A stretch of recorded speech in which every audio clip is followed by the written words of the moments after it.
Exactement. Tout dépend de comment est-ce qu'on se conçoit, comment est-ce qu'on se voit. Exactement. C'est vraiment ça, l'estime de soi, c'est l'image que nous avons de nous-mêmes.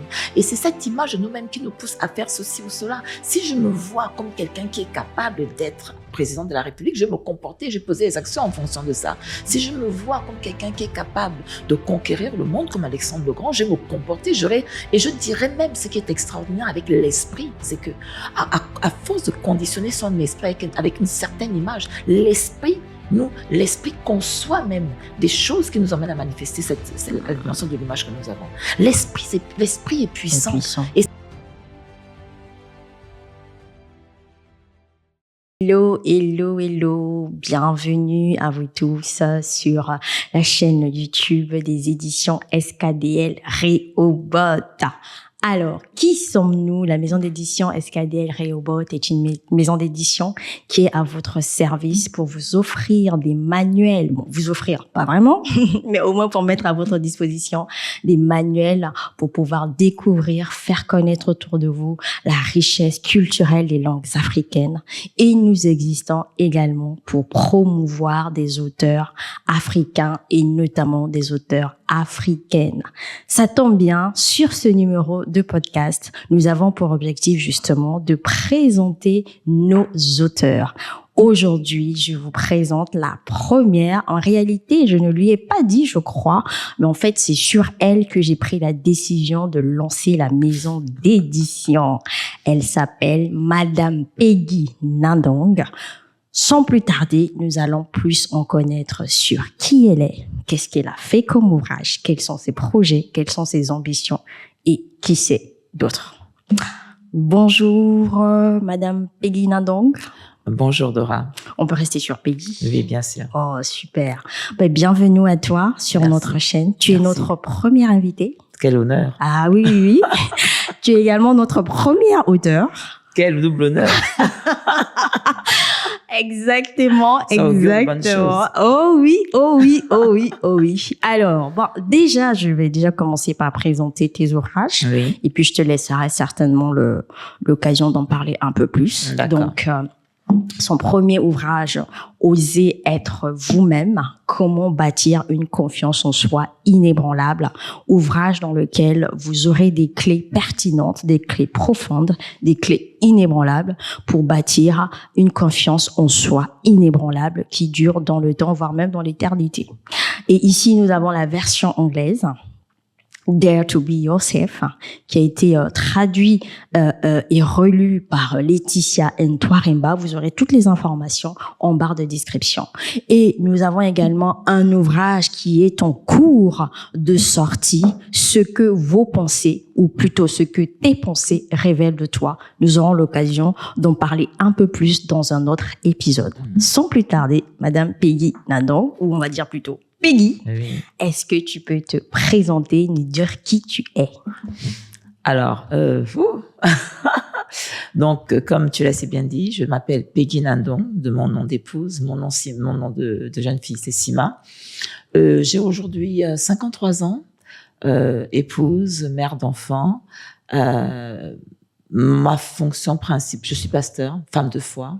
Pasteur dans les églises Impact Centre Chrétien. Je supervise différentes églises un peu partout en France, enfin un peu partout là où il y a des églises Impact Centre Chrétien. Ouais. Et je supervise aussi certains ministères au sein de l'église principale qui se trouve à Croissy, Beaubourg. Waouh. Et parmi toutes ces obligations, occupations, tu arrives à trouver le temps pour écrire un livre? C'est une bonne question, oui, pour écrire non seulement un livre, mais aussi pour me lancer dans la politique. Donc, tout ça. Excellent, excellent, excellent. Mais justement, on va déjà commencer par le livre. Et puis après, si on a le temps, on ira un peu découvrir le côté politique. Osez être vous-même. Oui. Alors, c'est vrai, peut-être que vous l'avez dit, mais en tout cas, tu l'as dit, mais je l'ai pas retenu. Tu es coach. Je l'ai pas dit aussi. Ouais. Je l'ai même pas dit en plus, c'est vrai. Je suis aussi formatrice. Je suis coach. Ouais. Oui. Et d'où d'ailleurs c'est ce livre-là justement. Exactement. Du coup, est-ce que tu peux nous en parler un peu plus? Comment t'es arrivé l'idée d'écrire un livre?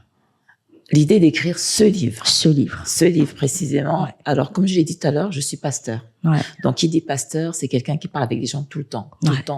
toutes sortes de personnes, quelles que soient des femmes, des hommes, des jeunes, des moins jeunes. Et aussi, dans le domaine de la formation, on a affaire effectivement on a affaire à des personnes qui viennent se former pour différentes choses. Donc, ces deux casquettes m'ont permis déjà de rencontrer énormément de personnes qui n'étaient même pas conscientes de ce dont elles pouvaient être capables. Et à force de rencontrer, à force de me confronter à des personnes qui ne croyaient pas en elles, à des personnes qui ne voulaient même pas aller plus loin, je me suis dit, il y a un problème. Et c'est là où j'ai commencé, vraiment dans mon travail de pasteur, que j'ai réalisé à quel point les gens souffraient de ça, de ce manque de confiance. Et ça contrastait évidemment avec moi parce que ils comprenaient pas pourquoi moi j'avais autant de confiance. Et à force de me poser les questions, pasteur Peggy, comment est-ce que tu fais? Et cette douleur que je ressentais chez les gens m'a amené à me dire, il y a forcément quelque chose à faire là-dessus. Au-delà de donner des conseils, tout le temps de redire la même chose, de réexpliquer mon histoire, je me suis dit, pourquoi ne pas écrire un livre qui expliquerait ce que moi, peut-être, j'ai compris et qui pourrait aider d'autres personnes. Et c'est pour ça que j'ai écrit ce livre, afin de pouvoir donner un outil aux gens, je dis bien, qui souffrent de ça, parce que c'est une véritable souffrance de vouloir faire quelque chose, de tenter les choses et de ne pas pouvoir y aller parce qu'on a un mauvais script de soi au-dedans de nous, qui peut avoir plusieurs raisons. Exactement. Le livre en lui-même, est-ce que vous pouvez nous en dire un peu plus? Si je peux dire le spolier, comme disent les jeunes. Très bien. Alors, il est divisé en 3 parties essentielles que j'ai trouvé fondamentales de mettre là-dedans. La première partie, c'est d'expliquer les mauvaises fondations de la confiance en soi. Parce que, comme j'ai dit, à force de parler avec les personnes, je me rends compte que beaucoup, un peu trop, et peut-être même la majorité des personnes, bâtissent leur confiance en soi sur ce que j'appelle les fondements fragiles. Ça, c'est le premier chapitre. Et le deuxième chapitre, c'est pourquoi est-ce qu'il faut absolument bâtir sa confiance en soi? Pourquoi c'est si important de bâtir sa confiance en soi? Et la troisième partie, c'est quels sont les piliers sur lesquels justement je m'appuie pour bâtir une confiance en soi, pour qu'elle devienne inébranlable. Et c'est en même temps aussi, c'est vrai, un livre témoignage parce que je m'appuie beaucoup sur mon histoire pour expliquer comment est-ce que j'en suis arrivée là, puisque c'est une des questions que la plupart des personnes me posent. Exactement, parce que moi, je peux dire que c'est quelque chose que j'ai vraiment qui m'a marqué chez toi, c'est ta capacité à être confiante en toi dans n'importe quelle situation. Exact. On aurait dit que tu es née avec. Du coup, est-ce que tu as toujours été comme ça ou il y a eu un déclic ou qu'est-ce qui a été le déclic? D'aussi loin que je me souvienne, c'est vrai que je n'ai pas beaucoup de souvenirs des moments où j'ai pas eu confiance en moi, mais je n'ai pas toujours été comme ça. Je le raconte dans mon livre, je pense que le déclic a été le fait qu'à dès l'âge de 7 ans, j'ai dû m'occuper de mes 4 frères et sœurs, du fait que mes parents s'étaient séparés. Et je crois qu'il y a eu un shift de mon esprit de façon inconsciente, en me disant, j'ai peut-être 7 ans, mais j'ai derrière moi 4 personnes qui sont beaucoup plus jeunes que moi et qui s'appuient sur moi. Donc, j'ai pas le choix que de grandir vite. Et qui dit grandir vite, et c'est ce que je dis souvent dans mes formations, je dis souvent que les responsabilités font grandir. Et tout dépend de comment est-ce qu'on grandit. Et moi, j'avais fait le choix dès mes 7 ans de ne perdre, aujourd'hui, je me rends compte que c'est un verset biblique, de ne perdre qu'une des personnes qu'on m'avait confiées, notamment mes frères et sœurs. Et ça m'obligeait à me forger un mental d'acier afin d'être celle qui protégeait les autres, celle qui les emmenait quelque part. Et c'est exactement ce qui s'est passé et qui continue de se passer. Donc oui, le déclic a été cette séparation de mes parents en me disant je ne perdrai pas sur tous les tableaux. Être enfant de parents séparés et puis ne pas avoir quelque chose de solide sur lequel je m'appuie. Donc ça a été ça. Excellent. De façon inconsciente, parce que c'est seulement avec le temps, je me rends compte que, en fait, pour tout dire, c'est juste la grâce de Dieu. Pour tout dire. Amen. Amen. La grâce de Dieu. Mais quelqu'un peut se dire, mais Madame Peggy Nanong, en quoi la confiance en soi est liée à la foi? Parce que souvent, on a plutôt tendance à dire, mais quand une personne qui est confiante en elle-même, elle paraît plutôt être une personne orgueilleuse, arrogante. Et souvent, on a tendance à dire, ah non, mais Dieu veut qu'on soit humble. Alors, comment se positionner, en fait? C'est une excellente question. Et il faut vraiment lire la Bible. Parce qu'en fait, quand on lit la Bible, on se rend compte qu'il n'y a pas une personne qui est beaucoup plus confiante en elle que Dieu, justement. Lorsqu'on lit la Bible et lorsqu'on voit comment Dieu parle de lui-même, on est juste estomaqué. Il n'y a pas un Dieu plus grand que moi, nul n'est comparable à moi. Est-ce que c'est de l'orgueil? Non, c'est la nature de Dieu. La confiance en soi vient de la conscience de ce que nous sommes de la même nature que celui qui nous a créés. Et je dis souvent que ne pas avoir confiance en soi, c'est une façon de renier notre nature. Mais en fait, les gens le font sans le savoir. Mais pour moi, c'est comme ça que je l'ai compris. C'est ainsi que j'ai compris ça en me disant, waouh, je le faisais sans avoir été, avant que je ne sois convertie, mais depuis que je suis convertie, je me suis rendu compte qu'en fait, je faisais des choses, et souvent l'apôtre Ivan le dit, notre pasteur, il dit souvent qu'il y a des choses que on ne t'a pas appris quelque part, mais c'est l'esprit qui te l'enseigne. Et c'est quand j'ai commencé à étudier les Écritures que je me suis rendu compte qu'en fait, non, il n'y a pas un fondement plus solide que la parole de Dieu pour bâtir sa confiance en soi. Exactement. Parce que c'est exactement de cela que Dieu nous parle. Lorsque Dieu nous dit que tu es une créature si merveilleuse, lorsque Dieu dit ne crains rien, je suis avec toi, lorsque Dieu dit je t'ai fait à mon image, en fait, Dieu, de la Genèse à l'Apocalypse, Dieu nous montre que, au contraire, ne pas avoir confiance en soi, c'est un manque de connaissance de qui nous sommes. Et c'est pour cela qu'il y a une grande partie sur l'identité dans ce livre-là, parce que tout est basé sur qui est-ce que je crois que je suis? Ou du moins, qui est-ce que je sais que je suis? Et tout part de là. Et tout part de là. Tout part de là. Donc oui, il y a un véritable lien entre la foi, en la parole de Dieu, j'entends, et la confiance en soi. La confiance en soi n'est qu'une continuité de la conscience que l'on a de l'identité en Christ, de la nature divine en nous. Mais alors, que dire alors des personnes qui, parce qu'on voit des gens qui ne croient pas en Dieu du tout et qui ont confiance en elles. On voit des stars. Bon, j'avoue, je sais pas, il y en a pas un qui me vient spontanément en tête, désolé. Mais on a des stars, on a des personnalités politiques, Michelle Obama, des présidents ou des personnes auxquelles on s'identifie, qui ne connaissent pas Dieu. Oui. Qui portent des bonnes valeurs ou non d'ailleurs, mais qui dégagent en elles une certaine confiance en elles-mêmes. Alors, est-ce une fausse confiance en soi? Est-ce qu'on peut se dire que il faut absolument avoir Dieu pour avoir confiance en lui ou en elle? C'est pour ça que si vous regardez mon sous-titre, c'est comment bâtir une confiance en soi inébranlable.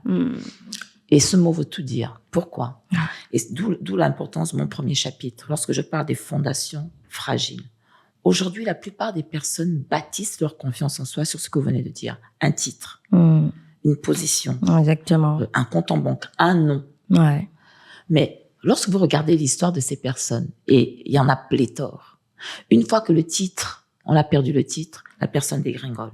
Une fois qu'on a perdu le compte en banque, la personne dégringole. Une fois qu'on a perdu le nom, la personne dégringole. Pourquoi? Parce que ces personnes bâtissent leur confiance en soi sur quelque chose qui n'est pas intrinsèque, mais qui est en rapport avec l'extérieur. C'est-à-dire quelque chose qui est fragile, qui peut s'évaporer, la Bible dit, qui peut s'évaporer du jour au lendemain, qui peut se perdre du jour au lendemain.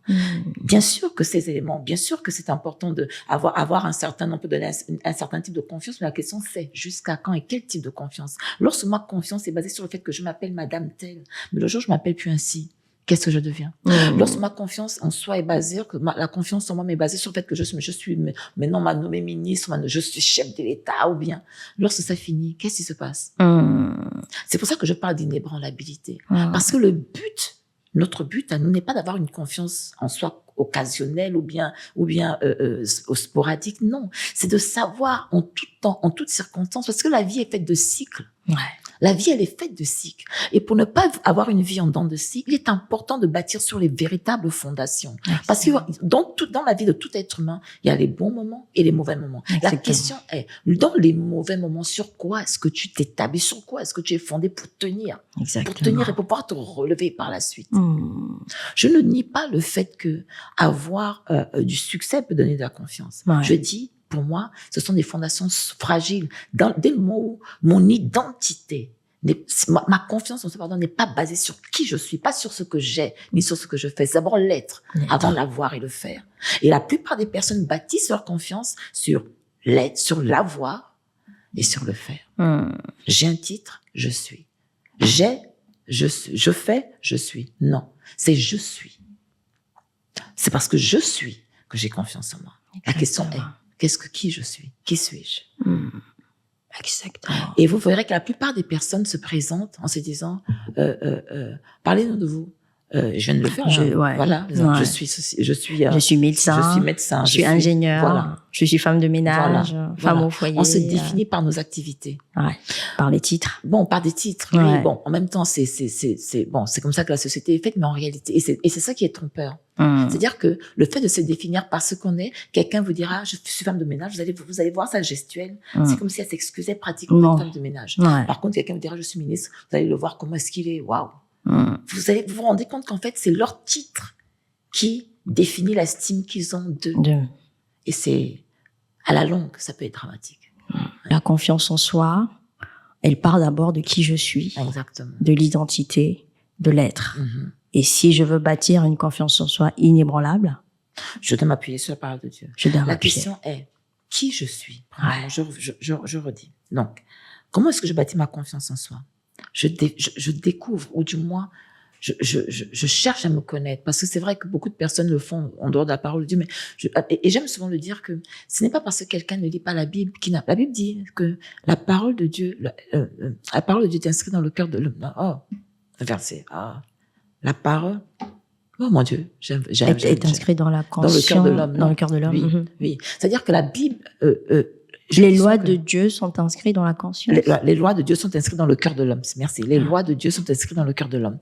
La plupart des personnes, qu'est-ce qu'elles font? Elles pensent que la Bible, c'est pour les chrétiens. Non, la Bible n'est pas pour les chrétiens. La Bible est la parole de Dieu pour l'être humain.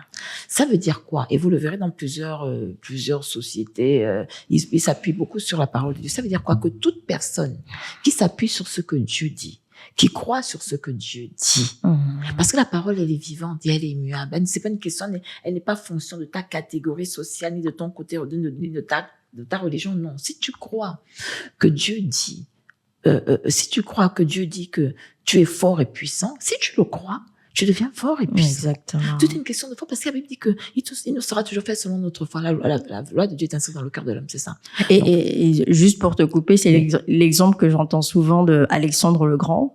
Oui, c'est exactement ça. Qui était tellement sûr qu'il était un Dieu, qu'il était fils de Dieu. Il était tellement conscient de sa nature de Dieu que il a remporté des victoires.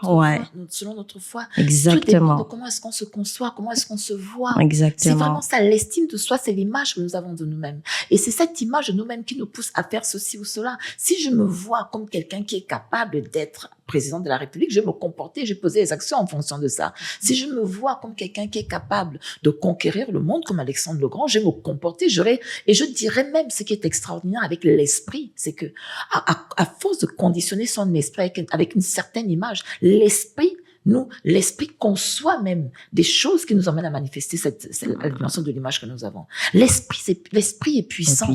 Et c'est pour cela que moi, j'ai voulu construire ce livre, pas en m'appuyant sur des concepts du développement personnel, mais vraiment sur la parole de Dieu, parce que je me suis rendu compte à quel point la parole de Dieu m'a construite, à quel point la parole de Dieu a fortifié ce que je savais déjà de façon inconsciente, à quel point cette parole de Dieu a fait asseoir cette réalité de ce que non, j'étais déjà dans le vrai. Quand je disais que je suis quand je disais la plupart du temps, mais je sais pas si oui, je sais. Ma réponse, c'est que les gens. Oui. Tu es très belle en plus aujourd'hui. Non, mais c'est vrai que ça déstabilisait la plupart des personnes, mais en fait, je me suis rendu compte que non, mais c'est exactement comme ça que Dieu parle. Ouais. C'est exactement comme ça. Donc oui, c'est l'image que l'on se forge, l'image que l'on a de soi. Et cette image, elle vient de quoi? Elle peut venir de différents environnements. L'environnement familial. Façonne notre image. La société façonne notre image. Et la parole de Dieu façonne notre image. La question, c'est quelle est la fondation de ton image? Est-ce que c'est la société? Sachant que la société ne fera pas toujours grand-chose pour nous donner une bonne image de nous-mêmes. Exactement. Est-ce que c'est la famille? Tout dépend de l'environnement familial dans lequel tu as grandi. Est-ce que c'est une famille toxique? Est-ce que c'est une famille aimante? Parce que tout part de là aussi. C'est-à-dire qu'il y a des personnes, moi je sais que j'ai grandi malgré le fait que mes parents étaient séparés. Mes parents ont quand même tout fait pour préserver un minimum d'équilibre en ce qui nous concerne. Donc, c'est-à-dire que j'ai pas grandi non plus dans un cadre familial tellement destructeur, même si c'est vrai qu'il y avait quand même des choses pas évidentes à gérer. Mais, c'est-à-dire qu'en fait, c'est tout ça qui façonne notre image de nous-mêmes.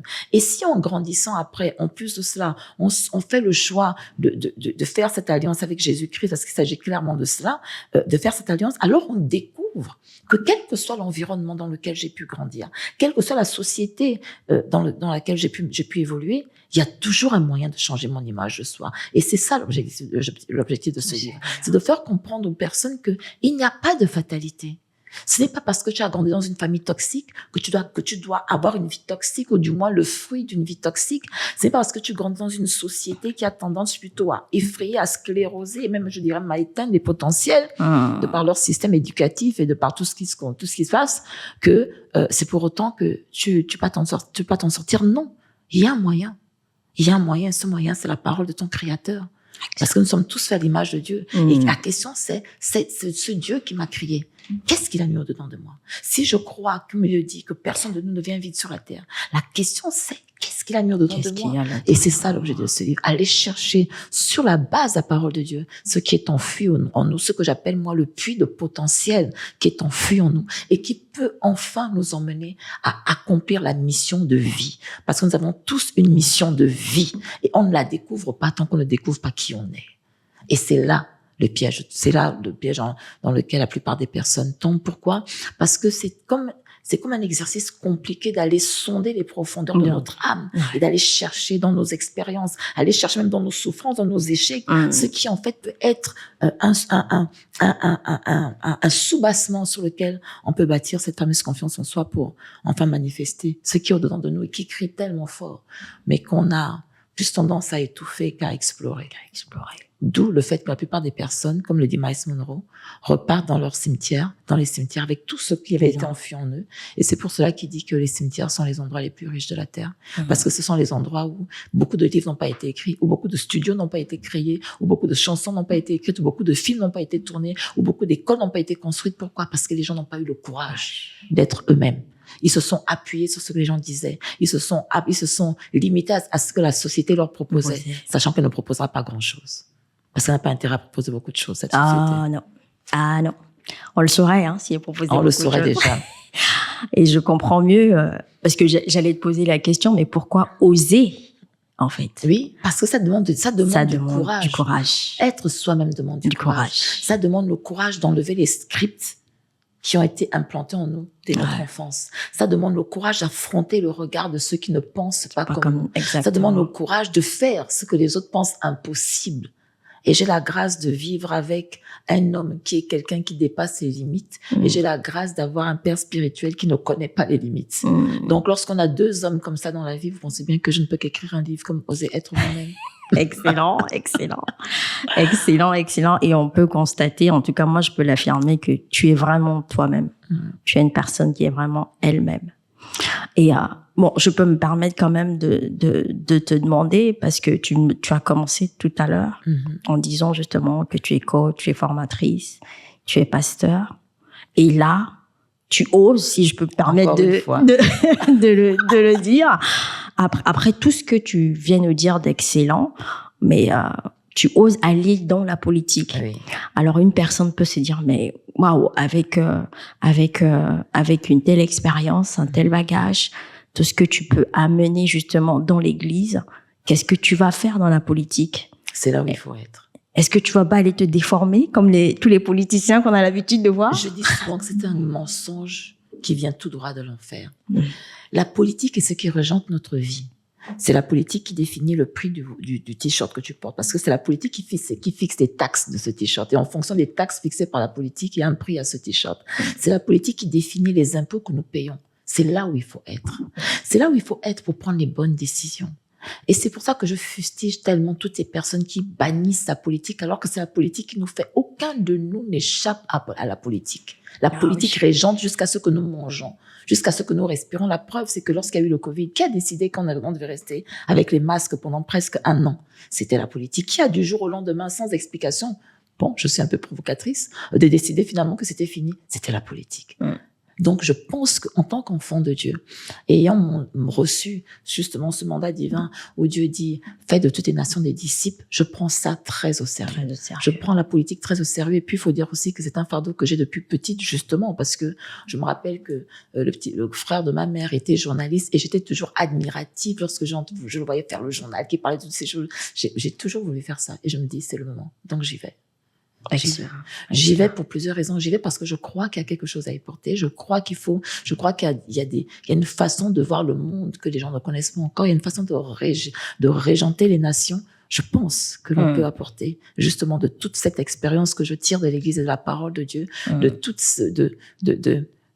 ces vérités que je connais aujourd'hui. Je pense qu'il est temps peut-être de le partager à notre niveau. Et puis là-bas aussi, il y a des âmes à aller chercher. Des âmes. On reviendra là-dessus sur un autre épisode. Je vois que excellent. Mais pour une personne qui te voit comme ça, qui se dit waouh, elle a osé être elle-même. Elle a osé sortir de son carcan de pasteur pour se lancer en politique.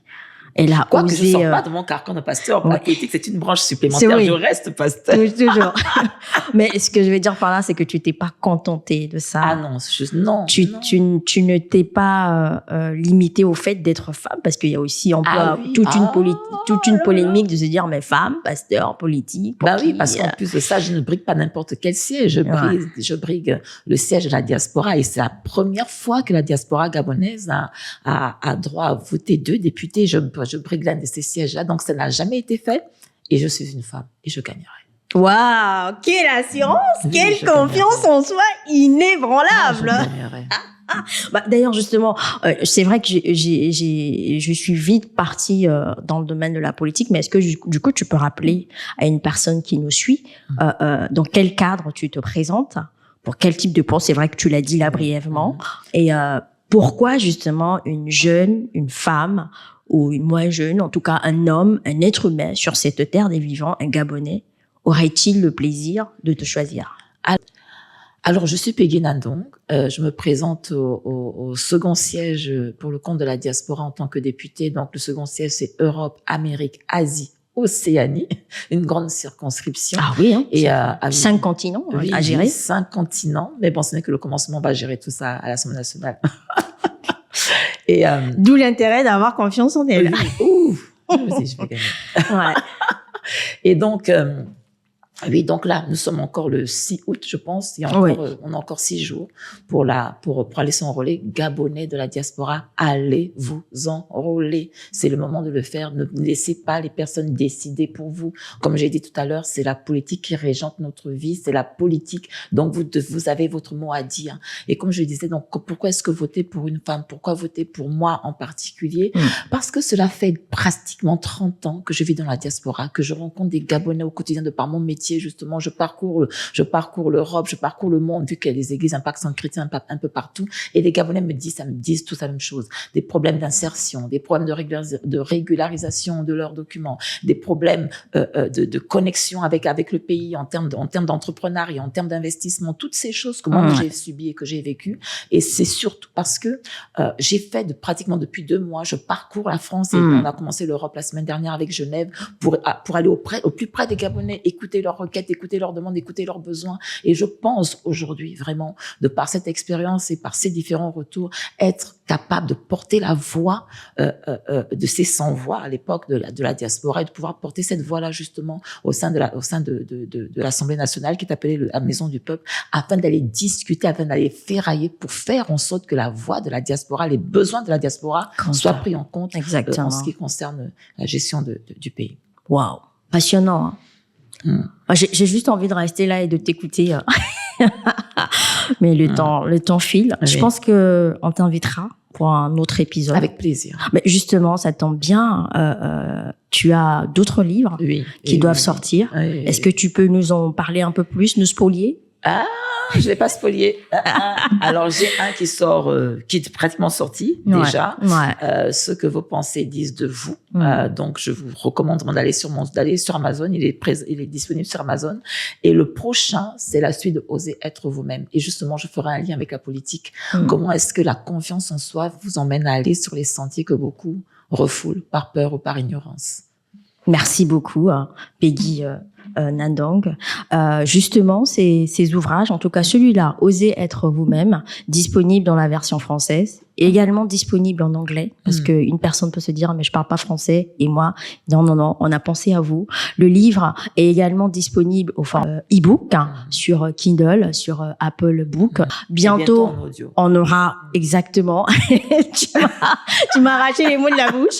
Très bientôt on aura la version audio qui va sortir. Le deuxième que tu as écrit, ce que révèlent tes pensées, qui est en fait comme un exercice pratique, Exact. Qui vient dans la suite, parce que tu parlais tout à l'heure justement d'aller aux profondeurs de soi pour aller puiser justement ce soubassement sur lequel s'appuyer pour bâtir sa confiance. Et c'est vrai que ce livre sur ce que vos pensées révèlent de vous est vraiment très très pratique dans ce sens-là. Voilà. Il sera de façon générale, donc je pense, je crois que je serai conduite comme ça dans la plupart de mes ouvrages. Je m'arrangerai toujours à mettre au moins quelques exercices pratiques qui vont permettre aux gens de faire ce qu'ils n'aiment pas trop. Aller se fouiller, aller se prendre rendez-vous avec eux-mêmes. Prendre rendez-vous avec soi. Ouais, très bien. C'est tellement fondamental. Beaucoup de personnes se fuient eux-mêmes, se fuient elles-mêmes. Alors que c'est là qu'on trouve les réponses. Wow. C'est lorsqu'on sait prendre rendez-vous avec soi. Il n'y a pas plus important que nous-mêmes lorsqu'on veut découvrir ce que Dieu a mis en nous. Et parce que beaucoup de personnes veulent écouter, veulent recevoir des prophéties. Qu'est-ce que Dieu dit de moi? Mais en fait, nous sommes les premiers prophètes de nos vies. Yes. Et la Bible dit clairement que celui qui s'appuie sur Dieu, celui qui compte sur Dieu, trouve dans son cœur des chemins tout tracés. Et aller en profondeur, c'est aller chercher ces chemins parce qu'ils existent. On n'a rien à inventer. Dieu a mis dans nos cœurs les voies sur lesquelles nous devons évoluer dans la vie. C'est dans nos cœurs. Il faut juste s'asseoir et dire, maintenant, moi, parle-moi. Ce sera pour le prochain. Voilà. Le prochain rendez-vous, le prochain podcast. Ces livres sont également disponibles sur notre site internet, skdlrehoboth.com. Ils sont également disponibles sur Amazon pour vous qui habitez notamment en Amérique. Et nous voici à la fin de ce podcast. Le temps passe vite. Ça passe très vite. J'ai pas vu le temps passer. Mais ce qui est sûr, je vous promets qu'elle reviendra. Oui. Elle reviendra pour déjà nous parler du deuxième livre, nous parler aussi peut-être un peu plus d'elle-même en tant qu'auteur, en tant que femme, parce que je suis sûre qu'il y en a plein qui aimeraient vraiment découvrir un peu plus. Découvert cet aspect-là. Exactement. Mais dans le deuxième, je parlais un peu plus du côté femme, parce qu'en plus, je risque de le co-écrire avec mon époux. Donc, excellent monsieur Ndong Messia. Très bien. Nous voici arrivés au terme de ce podcast. C'était un réel plaisir de t'accueillir. Merci beaucoup. Merci. Restez connectés avec nous. Restez connectés également sur les différents réseaux sociaux, les différentes pages de la maison d'édition SKDL Rehoboth. N'hésitez pas à aller commander vos ouvrages et aussi écrivez-nous en commentaire ce que vous avez pensé de ce podcast. Oui.